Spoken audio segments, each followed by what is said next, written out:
Voici que le roi Buchanan-Tzar est mort. Son fils Belshazzar devient le roi. Et là, il décide de faire une grande réception. Plus de 1000 invités. Et là, quand tous les invités sont arrivés, ils se mettent à boire de l'alcool. Le roi se met aussi à boire de l'alcool. Et l'effet de l'alcool, déjà se faisant ressentir, le roi Belshazzar dit à ses serviteurs: vous allez chercher les ustensiles que mon père Buchanan-Tzar a été chercher dans le temple, plutôt pillé. Et voilà que les serviteurs vont prendre les ustensiles. Ils prennent des vases d'or, des vases d'argent, qui étaient dédiés au Dieu du ciel. Et voilà qu'ils les amènent à la réception. Commençons à boire dans ces coupes. Les grands du royaume boivent. Le roi boit aussi. Mais il y a ses femmes au roi qui boivent. Ses concubines également.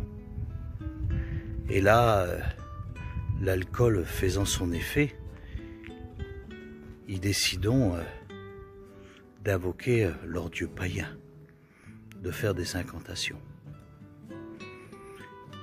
Et d'un seul coup, une frayeur arrive dans le palais. Ils ne savent pas ce qui se passe. Un tumulte, un bruit. Et là, ils voient une main qui passe dans le palais. Et là, ils voient un doigt.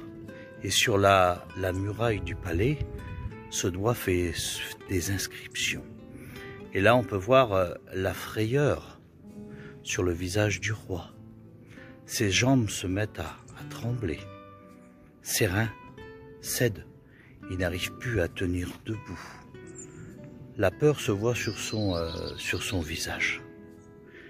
Et là, il ne sait pas quoi penser, il ne sait pas qu'est-ce qui se passe, il ne sait pas qu'est-ce que c'est de cette main qui est venue écrire sur la muraille. Donc il va chercher ses serviteurs, il les appelle. Et il dit: vous allez me chercher tous les sages, tous les devins. Vous allez les chercher immédiatement. Rentre dans le palais. Et lui, il est en train de contempler ces inscriptions. Il ne sait pas ce qui est marqué. Personne ne sait ce qui est marqué. Et là, il les regarde et là, il leur dit: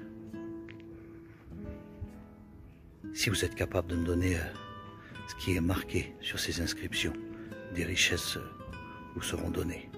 Et là, on s'aperçoit à ce moment-là que chacun de ces devins, de ces magiciens, essaye de lire ce qui est marqué. Mais il est impossible. Parce qu'ils ne comprennent pas les inscriptions. Et là, la frayeur et la peur sur le visage du roi, la reine se met à rentrer. Et elle voit la frayeur sur le visage du roi. Elle dit: tu sais, a dit ton père Buchanan-Tzar, lui connaissait un homme qui s'appelle Daniel. Il est celui-là qui lit les songes, les visions, qui en donne des interprétations. A dit, le roi lui faisait confiance. Et là, voilà qu'il dit: allez chercher cet homme. Et ils vont chercher Daniel. Et Daniel, quand il arrive au palais, qui est devant le roi Belshazzar, il dit: est-ce que c'est toi, le Daniel, que mon père a été chercher? Et Daniel, il dit: oui, c'est moi. Il dit: tu vois ce qui est inscrit sur ce mur? Il dit: aucun de nos sages, aucun de nos magiciens ont arrivé à le lire. Si toi tu es capable de le lire et me donner l'interprétation, des grandes richesses te seront données. Et là, on s'aperçoit que Daniel est irrité. Daniel regarde le roi. Il dit: je n'ai rien, je n'ai que faire. Il dit: de tes richesses, il dit: donne-les à un autre. Mais cependant, je vais te lire ce qui est marqué et je vais te donner l'interprétation. Ce récit a été abrégé. Si tu veux le retrouver, tu regardes dans Daniel, chapitre 5. Et je te dis bonne lecture.